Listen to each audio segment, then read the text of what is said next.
All right, good afternoon. Thank you for coming. Chief Coster is here and prepared to give an update on the homicide which occurred yesterday on Meyer Avenue. There will be an opportunity for questions afterwards, but this is a open and very active investigation, so there's going to be a number of questions that we will not be able to answer in order to preserve the integrity of the investigation. So I would like to introduce Chief Coster.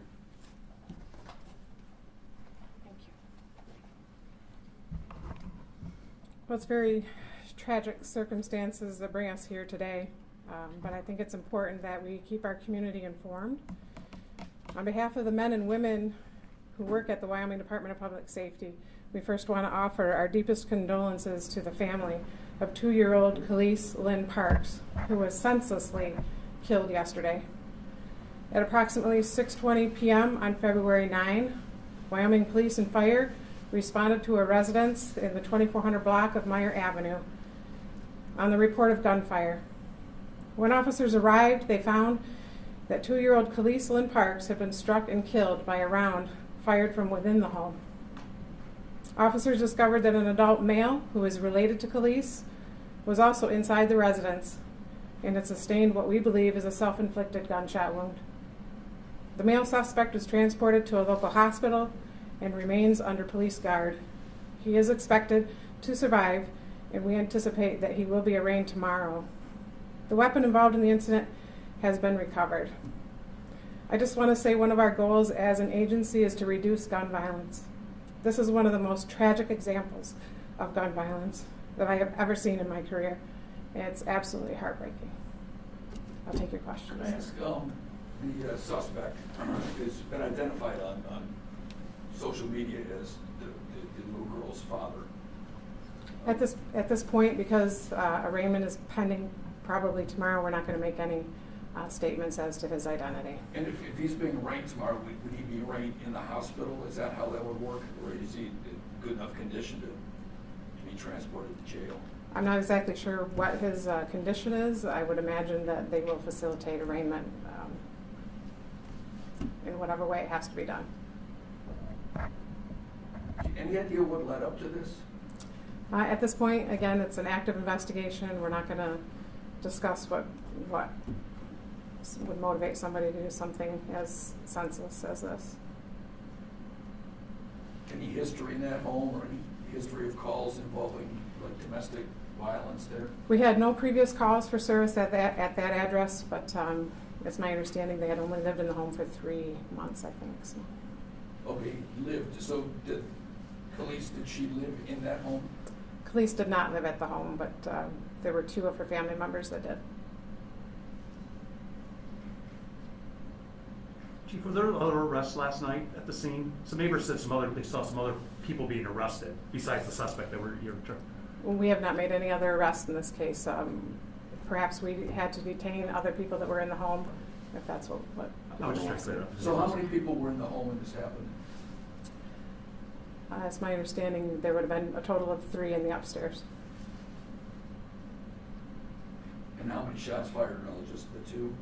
I'm not going to discuss how many shots were fired. Okay. Can you talk what kind of weapon?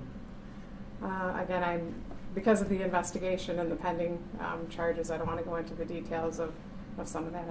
I understand your question. A handgun? Again, I don't want to discuss what kind of weapon that we located in the home. Does the shooting appear, the shooting on police, does it appear to be accidental at this point, or? We do not believe it was accidental. Is this a murder, attempted suicide? Can you talk about that? Or? Again, what I do know, unfortunately, is that the life of Khalees was taken.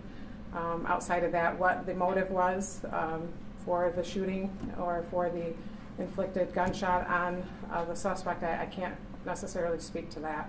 And where was the suspect shot? Again, I'm not going to disclose that part of it as well. We are still investigating that. But you said it's self-inflicted, so that would suggest a murder, attempted suicide.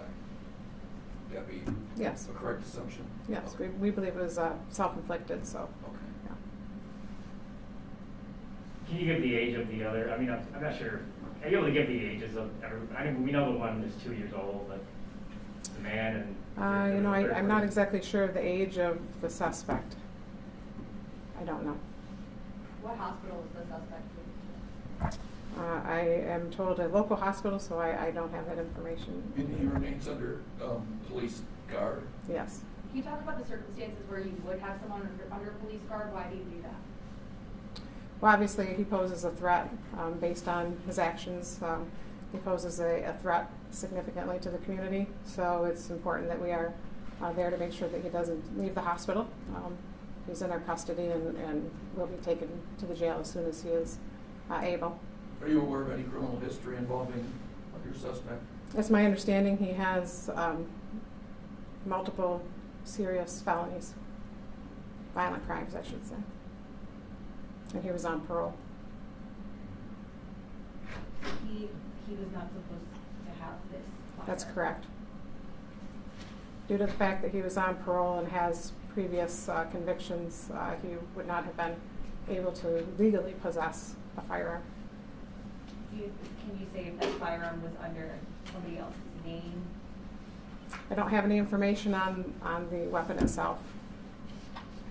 Can you expand, Chief, just on why this is the most serious case of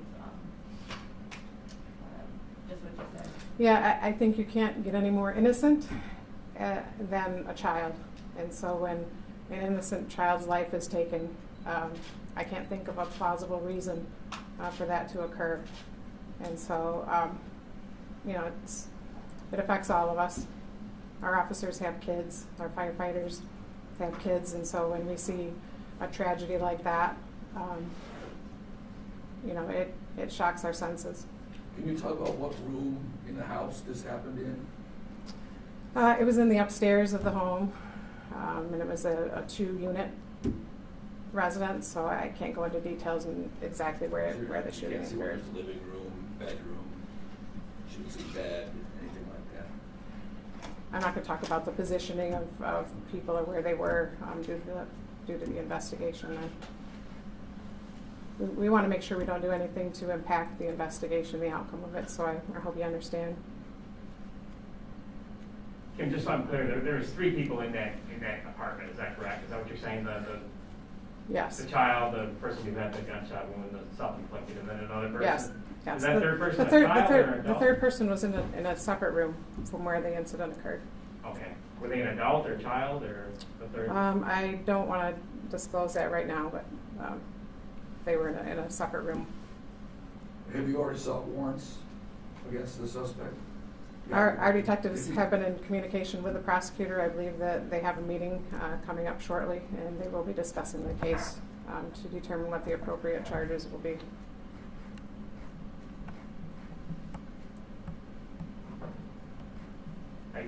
Are you saying this, just to be clear, this is not accidental, right? I mean, No, this is not accidental. What was the suspect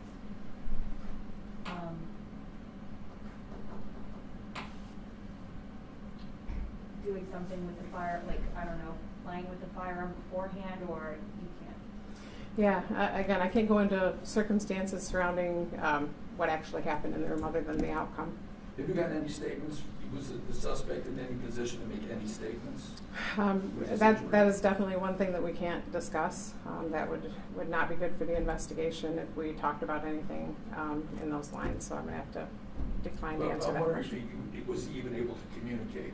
I don't know the extent of his injury, so. You know, our officers were working on Khalees and really trying to save Khalees' life, and that was their focus at the initial stages there. And then the suspect was transported to a local hospital, and they also provided medical care to him. So no struggle. He wasn't. I just don't. It's so hard to tell with not knowing the extent of his injury, but Sure. he didn't struggle with officers or anything like that. Can you say? Yeah, Ken, I don't want to go into details about the circumstances surrounding that. Is there any reason for concern about the safety of the child's mother or anybody like that involved in this? At this point, we don't have concerns. We believe that the person responsible for Khalees' death is in custody.